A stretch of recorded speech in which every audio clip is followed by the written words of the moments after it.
Online जानकारी news में आप सभी का स्वागत है। ईद की नमाज से पहले उत्तर प्रदेश के अंदर मुसलमानों के लिए नया फरमान जारी कर दिया गया है। मुसलमान जिस तरीके से ईद की नमाज अदा करते हैं, उसको लेकर के कुछ नियम, कुछ आदेश योगी प्रशासन और पुलिस की तरफ से जारी किए गए। इसकी जानकारी मैं आपको देने वाला हूं और आपको यह वीडियो देखना चाहिए। अगर आपने ईद की नमाज के दिन तो थोड़ी भी मिस्टेक की और गाइडलाइंस के अगेंस्ट गए तो आपके खिलाफ कार्रवाई की जाएगी। इवन आपका पासपोर्ट भी निरस्त किया जा सकता है। आगे इसके बारे में जानकारी दूंगा, साथ ही साथ दो और बड़ी खबरें मैं आपके सामने रखूंगा। दूसरी बड़ी खबर दोस्तों सामने आ रही है यहां पर उत्तर प्रदेश से ही, जहां पर एक धार्मिक स्थल के सामने, विशेष समुदाय के धार्मिक स्थल के सामने कुछ हिंदूवादी संगठन के लोगों ने जाकर के माहौल खराब करने की कोशिश की है। मस्जिद के सामने जाकर के हनुमान चालीसा का पाठ किया, लेकिन इन लोगों के घरों पर बिल्डोजर नहीं चलाया जा रहा। खैर, आगे मैं आपको इसकी तस्वीरें, वीडियो फुटेज भी सामने आ रहे दिखाने वाला हूं। तीसरी बड़ी खबर आ रही दोस्तों, बॉलीवुड का एक और एक्टर ने इस्लाम कबूल लिया, ये लोग दावा कर रहे हैं, क्योंकि वो रमजान में रोजे रखना शुरू कर चुका है। कौन सा एक्टर है, इसकी तस्वीर भी हम आपको दिखाएंगे। उससे पहले छोटी सी रिक्वेस्ट, अगर वीडियो पसंद आए तो लाइक जरूर करिए। चैनल पर अगर आपने हैं तो सब्सक्राइब करने के बाद बेल आइकन को प्रेस करना ना भूले। बात करेंगे पहली और बड़ी खबर की। आप सब जानते हैं, हमारे देश में जब एक समुदाय का कोई भी फेस्टिवल आता है तो कुछ लोगों को रूल्स रेगुलेशन बहुत ज्यादा याद आने लगते हैं। उनके सपने में भी रूल्स रेगुलेशन ही शायद आते होंगे। और इसी कड़ी में जब देश के अंदर कुछ दिनों के बाद ईद की नमाज आने वाली है, तब यूपी में मुसलमानों के लिए नई गाइडलाइन जारी की गई है। क्या है, आप स्क्रीन पर देखिए। ईद उल फित्र की नमाज सड़क पर अदा करने वालों के खिलाफ इस बार पुलिस ने कड़ी कार्रवाई का निर्णय लिया है। यह अलग बात है कि होली सड़कों पर अदा मनाई जाएगी, उससे कोई पुलिस को दिक्कत नहीं है, लेकिन अगर आप नमाज पढ़ेंगे तो आपको दिक्कत होने वाली है। एफआईआर के साथ साथ जो लोग नमाज जो है सड़कों पर अदा करेंगे, उनके लिए एफआईआर के साथ साथ आरोपियों के पासपोर्ट निरस्तीकरण का भी इंतजाम किया जाएगा, यानी उनके पासपोर्ट भी निरस्त कर दिए जाएंगे ताकि वह मक्का मदीना की यात्रा ना कर सके। इसलिए सभी को स्पष्ट कर दिया गया है कि ईदगाह के सामने सड़क पर नमाज अदा करें, आसपास की मस्जिदों में नमाज अदा की जाए। और पिछले साल दर्ज मुकदमों में आरोपियों के पासपोर्ट निरस्तीकरण की रिपोर्ट भी पुलिस तैयार कर रही है। आपको बता दें कि इस साल सड़क पर नमाज अदा करने के बाद काफी लोग जो है विदेश में नौकरी करने चले गए थे, कुछ लोग उम्रा करने निकल गए थे। एसपी सिटी मेरठ आयुष विक्रम सिंह ने कहा है कि ईद उल फित्र की नमाज सड़क पर अदा नहीं होने दी जाएगी। उसके लिए ईदगाह स्थल पर पीएसी और आरएफओ लगाया जाएगा। इस बार भी ईदगाह के अलावा फैज आम इंटर कॉलेज में भी नमाज अदा करवाने की बात कही जा रही है। यह मेरठ के अंदर मामला सामने आया है, जहां पर आप देख सकते हैं। तो यह मामला फिलहाल मेरठ का बताया जा रहा है, लेकिन आपको बता दें कि पूरे यूपी के अंदर भी इसी तरीके के दिशा निर्देश जारी करने का दावा किया जा रहा है और खबरें सामने आ रही है। यानी लोग ये भी कह रहे हैं कि अगर कोई होली सड़क पर मनाए, दूसरे कोई भी फेस्टिवल्स मनाए, किसी को कोई दिक्कत नहीं है। वहां पर ट्रैफिक में भी कोई प्रॉब्लम नहीं होती है, ट्रैफिक बाकायदा चलता रहता है, कोई दिक्कत नहीं होती है। इवन ट्रैफिक तो छोड़ दिए, सब जाम कर दिया जाता है।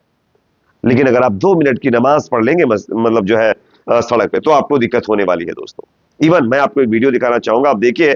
यह है संभल के सीओ साहब, आप देखिए ये किस तरीके से बातें कर रहे हैं, किस तरीके से मुसलमानों को फिर एक बार हिदायत दे रहे हैं होली और जुमे की नमाज की तरह। वो कह रहे हैं कि अगर आप को सिवैयां खिलानी तो गुजिया खानी पड़ेगी, यानी कि हर जगह अब कंपटीशन चल चुका है। मैं आपको उनका बयान सुनना चाहूंगा, आप सुनिए, उसके बाद इसकी चर्चा करेंगे। पहले तो आप सभी को ईद की और नवरात्रि की, आने वाले आगामी नवरात्रि की और जुम्मे की आप सबको हार्दिक शुभकामनाएं। मैं थोड़ा सा ये कुछ चीज़ें स्पष्ट करना चाहता हूँ। हम प्रशासनिक सेवा में हैं और हमारा दायित्व है हम अपनी जिम्मेवारी ढंग से निभाएं। हमारा पर्पज यह, प्रशासन का कोई भी अधिकारी, कोई भी ये नहीं चाहेगा मेरे रहते हुए, हमारे रहते हुए कोई बवाल हो या कोई दिक्कत हो या किसी भी तरह की समस्या हो, आपको भी झेलनी पड़ेगी, वो हमें भी। विश्वास के साथ रहें भाई, ऐसा कोई किसी के साथ कुछ वो नहीं होगा, पर हर आदमी को अपना अपना अधिकार है। पर आप यदि ईद की सिवैयाँ खिलाना चाहते हो तो आपको गुजिया भी खानी पड़ेगी, या गुजिया खाऊंगा ये सिर्फ है, तो दोनों पक्ष खाओ। पर यहाँ गड़बड़ हो जाती है, जहाँ एक पक्ष खाने को तैयार, दूसरा खा नहीं रहा, तो यहाँ भाईचारा खत्म हो जाता।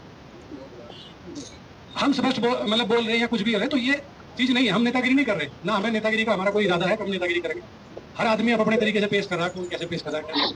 तो आप सबको मेरी तरफ से बहुत बहुत शुभकामनाएं। आपका जुम्मा। तो जैसा कि दोस्तों आप लोगों ने स्क्रीन पर यह वीडियो क्लिप देख लिया है, यह वीडियो संभल के सीओ साहब का है, जो अब एक बार फिर चर्चा में आ गए और इन्होंने अब ईद को लेकर के भी नया विवाद खड़ा करने की कोशिश की है। अफसोस होता है ऐसे पुलिस ऑफिसर्स को देख करके, क्योंकि इससे पहले जब जुमे की नमाज होली का दिन था, तब भी इन्होंने कहा था कि अगर आपको होली के कलर से दिक्कत है तो आप घर में रहिए, नमाज पढ़ने मत जाइए मस्जिद। गनीमत रही कि संभल के हिंदू मुसलमानों ने मिलकर तमाम उन नफरती लोगों के मुंह पर तमाचा मारा और भाईचारे की एक मिसाल पेश की। वरना लोगों का यह भी कहना है कि इस तरीके के अधिकारी सवाए बवाल की कुछ नहीं कर पाते। ये मेरा अपना आरोप नहीं है, लोगों का आरोप है। अब मैं आपको एक और खबर दिखाना चाहता हूं, जो कि कैंट स्टेशन उत्तर प्रदेश से सामने आ रही है, जहां पर दोस्तों हिंदू संगठन के लोगों ने एक धार्मिक स्थल के सामने जाकर हनुमान चालीसा का पाठ करके माहौल खराब करने की कोशिश की। किस तरीके से, आप स्क्रीन पर यह खबर देखिए। कैंट स्टेशन के परिसर में स्थित धार्मिक स्थल के सामने हनुमान चालीसा पढ़ने के मामले में अखिल भारतीय हिंदू सुरक्षा संगठन के राष्ट्रीय अध्यक्ष सचिन सिरोही और एक अज्ञात के खिलाफ सदर थाने में केस दर्ज करा गया। महिला दरोगा निर्मल सती की ओर से रिपोर्ट कराई गई है। इस मामले में कुछ लोग मंगलवार को एएसपी कार्यालय पहुंचे। उन्होंने सचिन सिरोही और उनके समर्थकों पर धार्मिक भावनाएं भड़काने का आरोप लगाकर कार्रवाई की मांग की। कंकर खेड़ा के सदनपुरी में रहने वाले तस्कीन सलमानी कुछ लोगों के साथ एएसपी कार्यालय पहुंचे। बताया जा रहा है कि यूपी के एक इलाका आता है, यहां पर देखिए सिरोही, एक इलाका आता है कैंट स्टेशन। यहां पर एक धार्मिक स्थल के सामने जाकर के हिंदुवादी संगठन के लोगों ने हनुमान चालीसा का पाठ किया। यानी हर दिन ये लोग नए नए विवाद खड़े कर रहे हैं, हर दिन कुछ ना कुछ बवाल करने की कोशिश कर रहे हैं। लेकिन जिस तरीके से एक समुदाय के ऊपर बिल्डोजर की कार्रवाई होती है ना, इनके ऊपर नहीं होती है। अगर इनके ऊपर हो तो ये माहौल खराब नहीं करेंगे, और माहौल इस देश का इन लोगों की वजह से ही खराब हो रहा है। ये बेवजह के किसी मस्जिद पर कोई नया दावा ठोकेंगे, कहीं जाकर के किसी दरगाह के ऊपर हमला कर देंगे, और इस तरीके से एक समुदाय की भावनाओं को आहत करते हैं। जब दूसरा समुदाय कुछ बोलता है, बवाल होता है, उसके बाद कार्रवाई दूसरे समुदाय के ऊपर होती है। इन लोगों को बचा दिया जाता है। इसकी वजह से आज समाज में नफरत बढ़ रही है और ये लोग लगातार तरह तरह के विवाद पैदा कर रहे हैं। एक और खबर सामने आ रही है दोस्तों, बॉलीवुड का एक और एक्टर रोजे रख रहा है और लोगों का तो यहां तक दावा है कि उसने इस्लाम भी कबूल कर लिया है। कौन सा एक्टर, आप देखिए, सचिन त्यागी। इस्लाम जानने के लिए मैंने हदीस पढ़ी, ये उनका कहना है, क्योंकि मैं इस्लाम के बारे में जानना चाहता। पहले यकीन नहीं होता था कि 30 दिन कोई रोजा कैसे रख सकता है। अब अपनी पत्नी के साथ मैं भी रोजा रख लेता हूं। यह किसका कहना है? सचिन त्यागी का।